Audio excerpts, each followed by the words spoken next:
جی ناظرین، بریک کے بعد ایک بار پھر آپ کو خوش آمدید کہتے ہیں۔ بات ہو رہی ہے اسامہ بن لادن کی ہلاکت کے حوالے سے۔ ابھی تک قوم کو اعتماد میں لینا کیوں مناسب نہیں سمجھا گیا؟ اپنے معزز مہمانوں کا تعارف کراتے ہیں۔ اسٹوڈیوز میں ہمارے ساتھ تشریف رکھتے ہیں سراج الحق صاحب، نائب امیر جماعت اسلامی پاکستان کے، آپ کو ویلکم کہتے ہیں۔ آپ سے تشریف رکھتے ہیں صدیق الفاروق صاحب، سینئر رہنما پاکستان مسلم لیگ نون سے آپ کا تعلق ہے، آپ سے تشریف رکھتے ہیں۔ ہارون رشید صاحب سینئر تجزیہ کار ہیں، سینئر کالمنسٹ ہیں، روزنامہ جنگ کے لیے کالم لکھتے ہیں اور بہت عرصے بعد آج ہمارے پروگرام میں انہوں نے شرکت کی، آپ کا اسپیشلی شکریہ ادا کرتے ہیں۔ عبدالقادر پٹیل صاحب ہمیں کراچی سے جوائن کریں گے، رکن قومی اسمبلی ہیں، پاکستان پیپلز پارٹی پارلیمنٹیرین سے آپ کا تعلق ہے، آپ کو بھی ڈسکشن میں ویلکم کہتے ہیں۔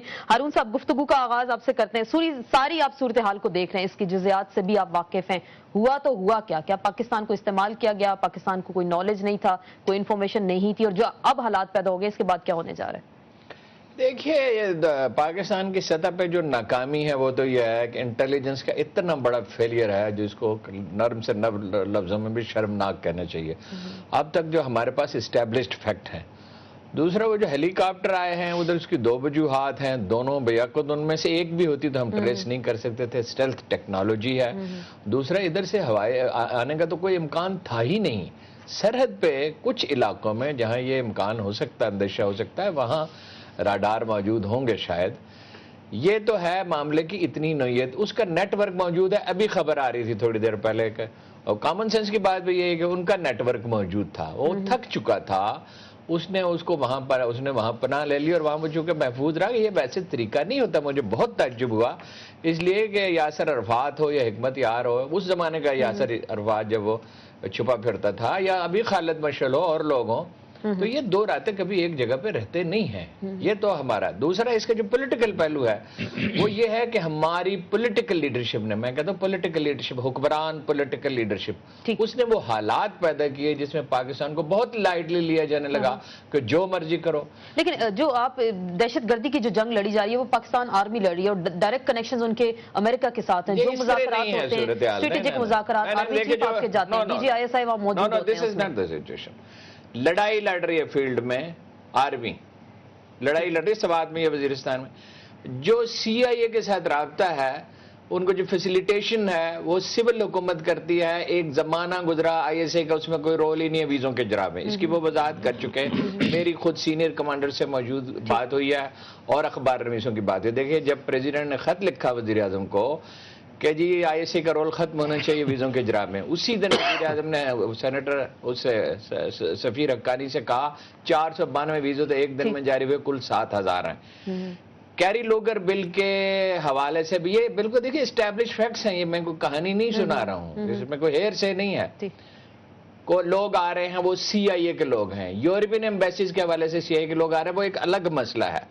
اسی پہ ریمنڈ ڈیوس والے معاملے میں یہ معاملہ اجاگر ہوا قصے میں، اور اس کو یہ ریزسٹ کیا جا رہا تھا۔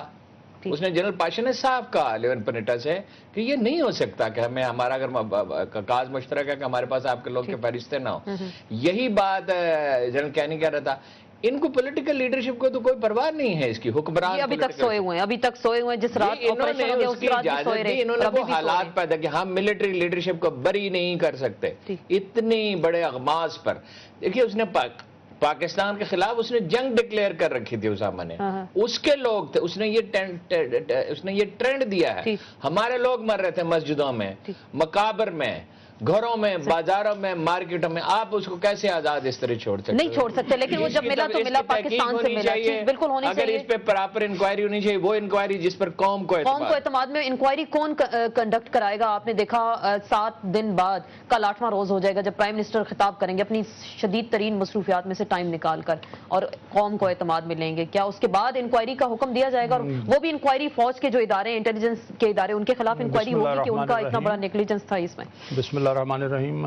میں کل بھی ایک پروگرام میں حوالہ دیا گیا تھا کہ انڈیا جو ہے اس نے کارگل کی جنگ جیتی، لیکن سبرامنیم کی سربراہی میں جو ہی ودرال مکمل ہوئی اگلے دن انہوں نے ایک انکوائری کمیٹی مقرر کر دی، اور انہوں نے انکوائری کر کے پارلیمنٹ کے سامنے رکھی، انڈین گورنمنٹ نے، اور انٹرنیٹ، انڈین آرمی نے نہیں کی جی، انڈین گورنمنٹ۔ ہم نے آرمی کی جو پریس ریلیز جاری ہوئی اس میں انہوں نے کہا کہ ہم اب میں آپ سے عرض کروں کہ یہاں بھی جیسا کہ ہارون رشید صاحب نے کہا کہ وہ لوگ جن کی کریڈیبلٹی ہو، اور میں سمجھتا ہوں کہ جوڈیشل انکوائری यानी सरबराह जो है वो बेशक चीफ जस्टिस को मुकर्रर करें सुप्रीम कोर्ट का, उसमें पार्लियामेंट से नुमाइंदे हों पार्टियों के, और उनको टेक्नोक्रेट्स की जो है वो इमदाद हासिल हो, और वो इंक्वायरी इसलिए ना हो कि दाखिल दफ्तर कर दी जाए, वो इंक्वायरी सामने लाई जाए। दूसरी बात यह है कि जनाब इस तरफ से हमले का खतरा नहीं था।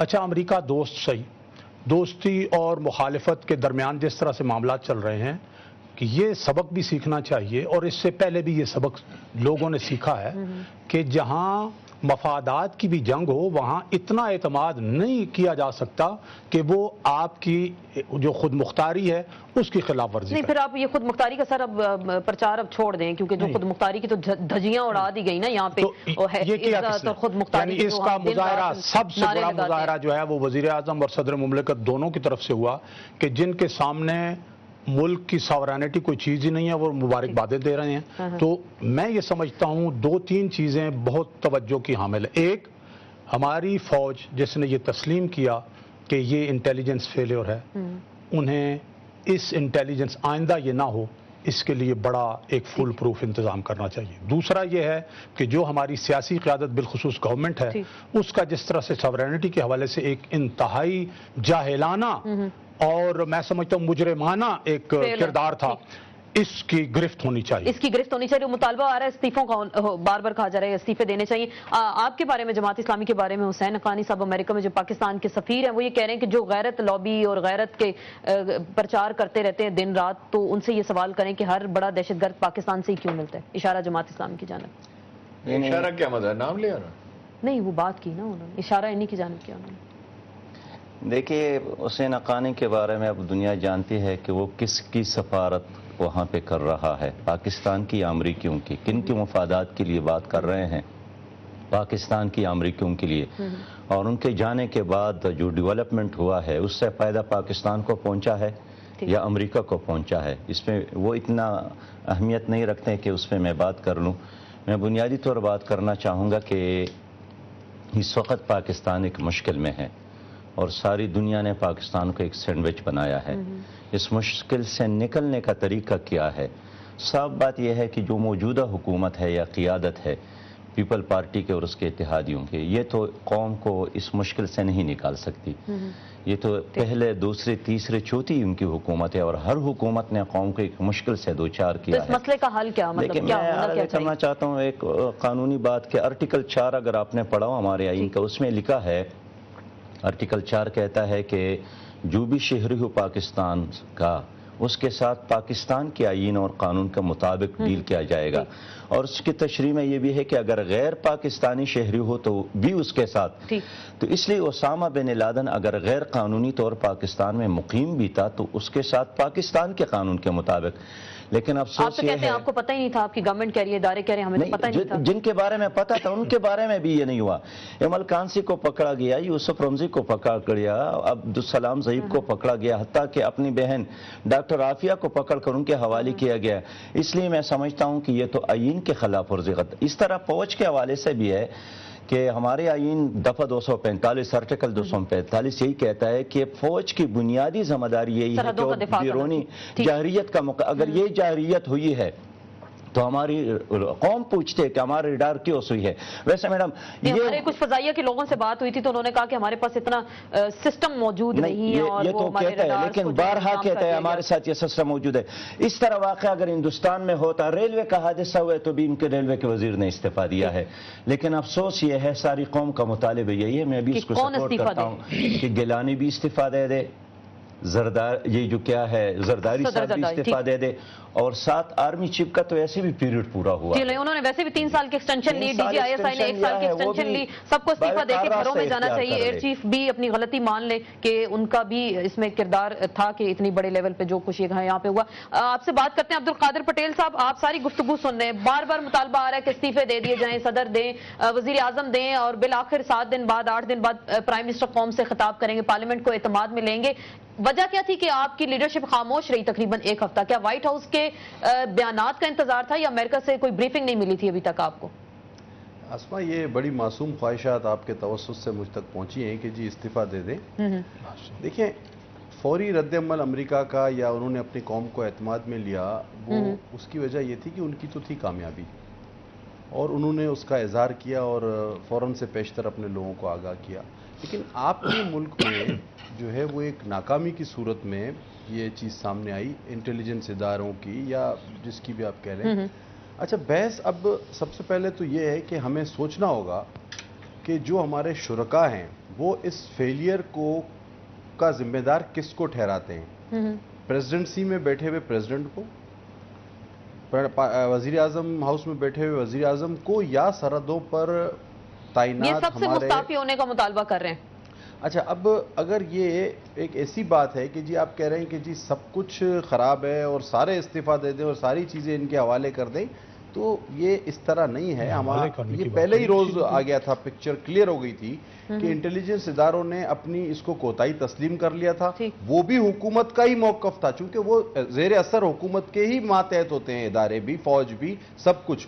और चूंकि हमारी कमजोरी थी, कोताही थी, तो उसमें तहकीकात के बाद, कमजोरियों को जानने के बाद एक ब्रीफ स्टेटमेंट पाकिस्तान के सबसे आला इदारे पार्लियामेंट में प्राइम मिनिस्टर पेश करेंगे, तो बहस को बराए बहस नहीं, बराए तामीर होना चाहिए। बनाएंगे। यही बात हम कर रहे हैं, यही पॉइंट उठा रहे हैं। यहाँ पे पार्लियामेंट का इजलास जारी था, बिल्कुल 7-8 दिन बाद प्राइम मिनिस्टर क्यों खिताब करेंगे मंडे के दिन? इससे पहले वो तो दौरे फ्रांस में थे, जो हमें इंफॉर्मेशन थी कि वो वहां पे थे। सदर साहब भी तो थे, वो कौन से खिताब करते थे आके? वो कल से कौमी असेंबली इन सेशन आ रही है। चलें, कल जो इजलास हो रहा है, लेकिन सदर साहब क्यों खामोश हमने ये नहीं कहा कि आप ये सब कुछ हमारे हवाले कर दें, ये जरा कादर पटेल साहब समझें। जहां इस्तीफे का मुतालबा हुआ है वहां ये नहीं कहा कि हमारे हवाले कर दें। वहां एक बात ये सामने आ रही है कि जब ये क़यादत नाअहल है, क्योंकि हमेशा सुप्रीम कमांडर जो हैं वो सदर मुमलिकत हैं, चीफ एग्जीक्यूटिव वो हैं, और वजीर आजम साहब ये फरमाया एक हफ्ता पहले कि ISI वही कुछ करती है जो हम उसे कहते हैं। तो अब इस सूरत में ISI को भी उन्होंने यही कहा होगा, मुसल्लह अफवाज को भी यही उन्होंने शायद कहा। आपकी लीडरशिप ने कुछ कहा, तहकीकात का ऐलान किया, जो ट्राइका की मीटिंग हुई है उसमें कुछ कहा आप लोगों ने? हर सतह पे तहकीकात जारी हैं। अब सिद्दीक अल फारूक मेरे मोहतरम है, वो कह रहे हैं शायद कुछ कहा होगा, मफरूजों पर बात ना करें। कहा, शायद नहीं कहा, यकीनन। देखिए, chief executive of Pakistan prime minister है, सुप्रीम कमांडर प्रेसिडेंट है, चीफ ऑफ आर्मी स्टाफ, और उन सबकी मुलाकात हुई है। कहां कहां क्या क्या खामी हुई उसको पूरा निचोड़ उसका प्राइम मिनिस्टर सबसे आला इदारे पार्लियामेंट में पेश कर देंगे। बेकार में परेशान होने की जो होना था वो हो गया। कौम को इतना इंतजार, इतनी इंतजार में क्यों रखा गया? जी, कौम को अब कोई इंतजार नहीं, सारी चीजें सदर ओबामा ने, पटेल साहब, सदर ओबामा उसी रात आके अब वो ये है कि ये जो एडवेंचरिज्म है ये हमारे मीडिया में थोड़ा सा है, क्योंकि मौजूद कम है, एडवेंचर करने ही नहीं किया, बाद में तो किसी को जाने भी नहीं दिया जा रहा। नहीं, फिर रिपीट कीजिएगा। मैं आप कह रहे हैं एडवेंचरिज्म हमारे मीडिया में है, लेकिन हमारे मीडिया को तो कहीं जाने भी नहीं दिया जा रहा है। एबटाबाद तक रसाई नहीं है, तो एडवेंचरिज्म क्या होगा? नहीं जी, हमने नहीं रोका, और जो लोग इसके जिम्मेदार हैं और समझते हैं कि मीडिया को वहां नहीं जाना चाहिए, तो उनके पास उनकी अपनी मंतक होगी। और मैं यकीनन ये बात कहता हूं कि हमारा मीडिया जितना वाइब्रेंट, आजाद